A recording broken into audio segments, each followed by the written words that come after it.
How do I make dementia caregiving more affordable? You've run the numbers, you looked at your bank account, and you thought, how long can we actually afford this? See, dementia care isn't just emotionally demanding, it's financially exhausting. And if you're worried about how to make dementia caregiving a little bit more sustainable without burning out or breaking the bank, this video is for you.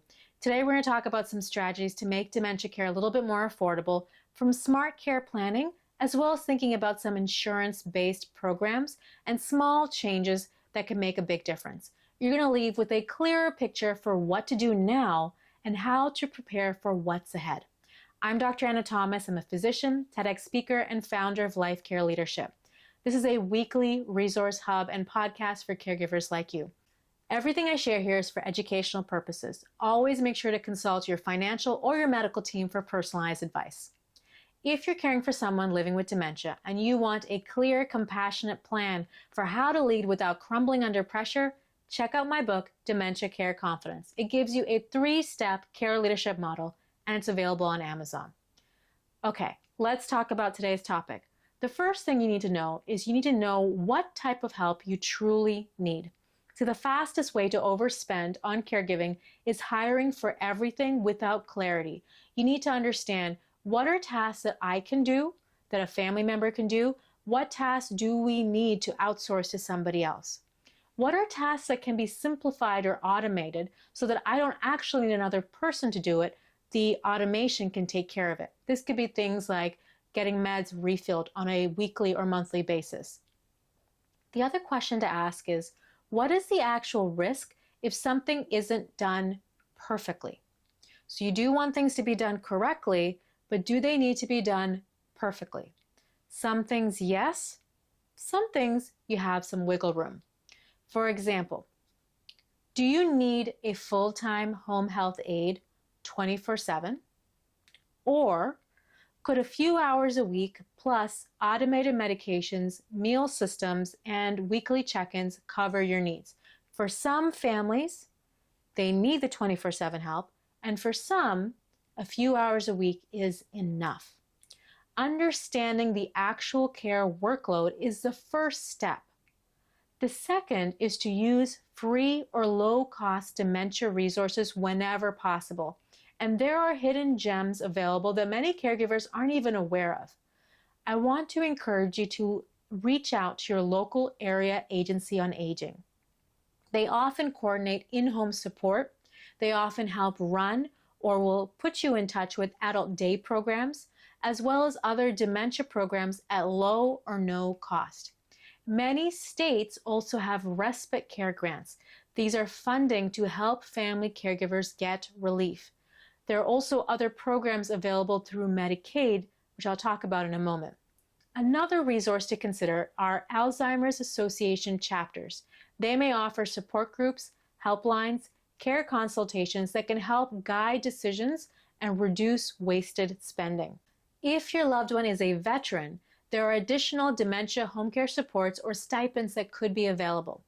Remember, you're not alone, but you have to know where to look.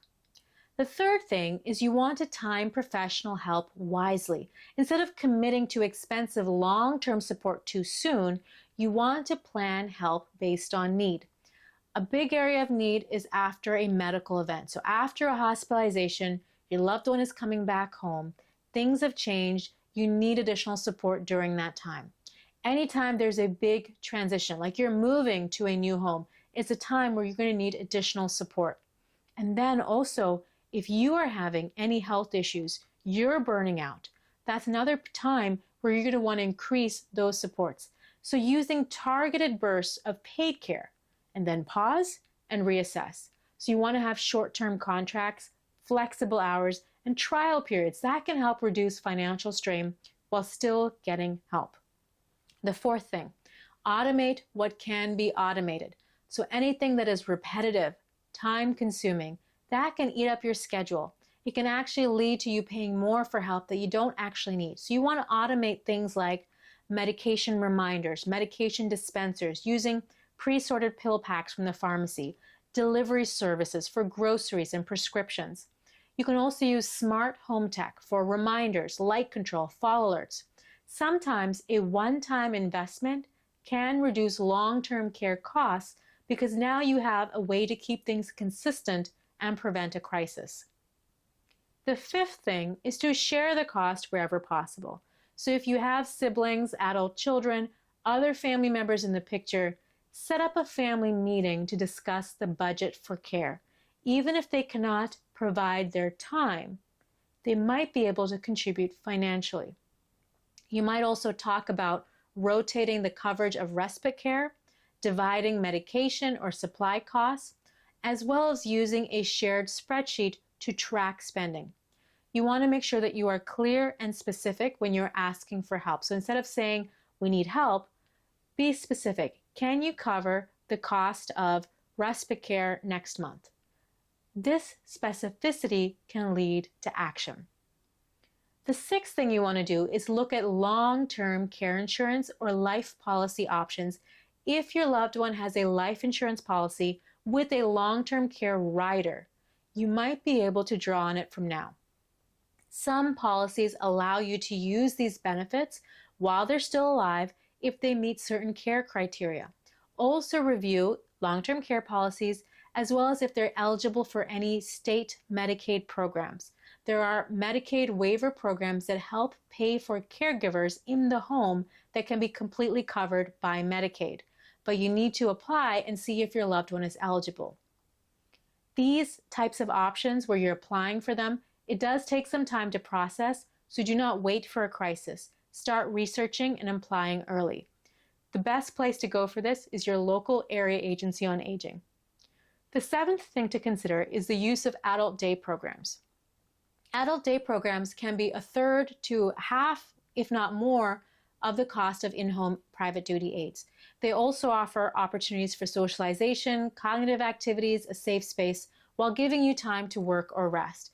It may not be a great fit for everyone, but for some families, it can be perfect and affordable. You might try with just a couple of days a week to start, and you can use it to offset high-cost home care. This can help you buy some relief time without the full-time cost of care. You also want to choose affordable self-care for yourself. So do not forget about you. Self-care does not have to be an expensive vacation or a massage. It can be just a 10-minute walk or an audio meditation or joining a free caregiver support group. But remember, investing in your resilience, in your self-care, prevents burnout. And if you don't do that, that is one of the most expensive mistakes that you can make.